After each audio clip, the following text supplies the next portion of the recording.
بسم اللہ الرحمن الرحیم۔ معزز ناظرین، ان کیمرہ سیشن میں خوش آمدید۔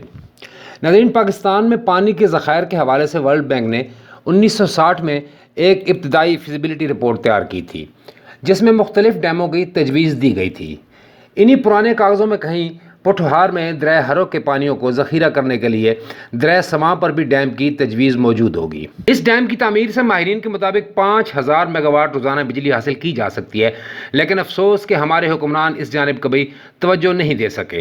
پاکستان میں سیلابی پانی کو ہر سال محفوظ رکھنے کے لیے پوٹھوہار میں وادی سواں سے بہتر کوئی جگہ نہیں ہے جہاں 38 سے 48 ملین ایکڑ فٹ پانی ذخیرہ کیا جا سکتا ہے، جو پاکستان کی زراعت سمیت بجلی کے مسائل کو بھی کافی حد تک کم کر سکتا ہے۔ اور یہ کالا باغ ڈیم، دیا میر بھاشا ڈیم اور تربیلا ڈیم کے پانیوں کو ملانے کے بعد بھی ان سے 8 گنا زیادہ ذخیرہ کر سکتا ہے، کیونکہ انجینئرز نے ریسرچ میں کئی بار بتایا کہ تلہ گنگ اور ڈھلیاں کے درمیان ڈھوک پٹھان کے قریب منگلا ڈیم جتنی بڑی دیوار تعمیر کر کے یہ پانی کا ذخیرہ وجود میں لایا جا سکتا ہے۔ انجینئرز کا کہنا ہے کہ سواں ڈیم 5 برس کے قلیل عرصے میں بن سکتا ہے اور اس پر لاگت صرف 5 سے 12 ارب ڈالر آئے گی۔ شاید اتنے سستے میں بننے کی وجہ سے یہ کسی سیاسی جماعت کے ایجنڈے پر نہیں ہے، کیونکہ اس میں انہیں کوئی ذاتی فائدہ نہیں دکھائی دے رہا۔ یہ ڈیم کالا باغ ڈیم سے 40 کلومیٹر دور دریائے سواں پر تعمیر کیا جا سکتا ہے اور یہ چین کے 3 گورجز ڈیم جس کی صلاحیت 32 ملین ایکڑ فٹ بنتی ہے، اس کے مقابلے میں اس کی صلاحیت 38 ملین ایکڑ فٹ زیادہ ہو سکتی ہے۔ پاکستان میں سیلابی پانی بہت زیادہ آتا ہے جو کہ ہمارے دیگر ڈیم محفوظ نہیں رکھ سکتے، لیکن اس ڈیم میں اتنی صلاحیت ہو سکتی ہے کہ وہ اسے ذخیرہ کر لے اور پورا سال ملک میں پانی کی کمی کو دور کر دے۔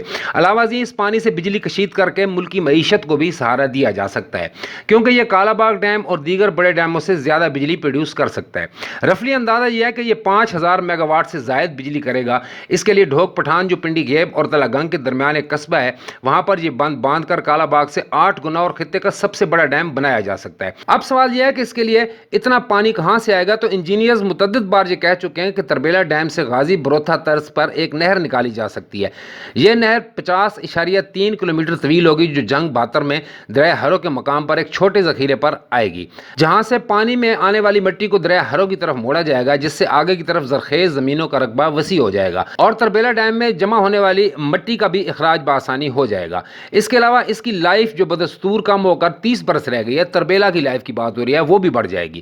دوسری جانب اس کی واٹر ٹربائنز جو سلٹ کی وجہ سے کام نہیں کر رہی، انہیں بھی سواں ڈیم میں نصب کیا جا سکے گا۔ اس نہر پر 2018 میں لاگت کا تخمینہ 3.3 ارب ڈالر لگایا گیا تھا، جو کہ تربیلا ڈیم کے ڈی سلٹنگ منصوبے کے متبادل ڈیزائن کی وجہ سے زیادہ فائدہ مند ہے۔ ڈیم اور نہر کی کل لاگت کا تخمینہ 6 ارب ڈالر ہے، لیکن infrastructure adjustment, turbines, head regulation وغیرہ کا اگر اخراجات میں شامل کیے جائیں تو 12 ارب ڈالر تک اس کا تخمینہ بڑھ سکتا ہے۔ یہ ڈیم 1240 مربع کلومیٹر پر مشتمل ہوگا، جس میں سے 70% رقبہ موسمی کاشت کے لیے دستیاب ہوگا، کیونکہ گندم کی کاشت کے وقت اس کا 70% علاقہ پانی سے خالی ہو چکا ہوگا۔ اس ڈیم سے جو علاقے ڈوب جائیں گے، ان میں چکری سب سے بڑا قصبہ ہے اور باقی چھوٹے دیہات ہوں گے۔ پاکستان کے دریاؤں میں سالانہ 142 ملین ایکڑ فٹ پانی آتا ہے، جس میں سے صرف تربیلا کے مقام پر مون سون کے 100 دنوں میں 42 سے 63 ملین ایکڑ فٹ خارج ہوتا ہے۔ اسی پانی میں سے ہم 38 ملین ایکڑ فٹ سواں میں منتقل کر دیں گے، جو آگے پھر مکھڈ کے مقام پر دریائے سندھ میں شامل ہو جائے گا۔ پچھلے سال سیلاب کے دنوں میں 60 اور 2010 کے سیلاب میں 93 ملین ایکڑ فٹ پانی ہم سمندر برد کر چکے ہیں۔ جب سواں ڈیم بن جائے گا تو مستقبل میں ملک سیلاب کی تباہ کاریوں سے بھی محفوظ ہو جائے گا۔ تربیلا ڈیم میں سلٹنگ کی وجہ سے اس کے پانی ذخیرہ کرنے کی صلاحیت 40% کم ہو چکی ہے، اس لیے سواں ڈیم کو تربیلا کی ایکسٹینشن بھی کہا جائے تو کوئی مذائقہ نہیں ہوگا۔ سواں ڈیم بننے سے جہاں 5000 میگا واٹ سستی بجلی پیدا ہوگی، وہاں 24 ملین ایکڑ رقبہ زراعت کے قابل بھی ہو جائے گا۔ سرائے تھر، تھل، کچی، جنوبی خیبر پختونخوا اور چولستان مکمل سرسبز و شاداب ہو جائیں گے، گویا پاکستان کے مجموعی قابل کاشت رقبے میں 1/3 اضافہ ہو سکتا ہے۔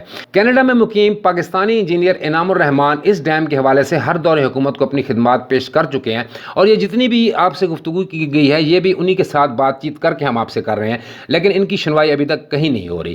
وہ ابھی تک مایوس نہیں ہیں اور پر امید ہیں کہ ایک نہ ایک دن یہ ڈیم ضرور بنے گا، جو پاکستان کے روشن مستقبل کی ضمانت ہوگا۔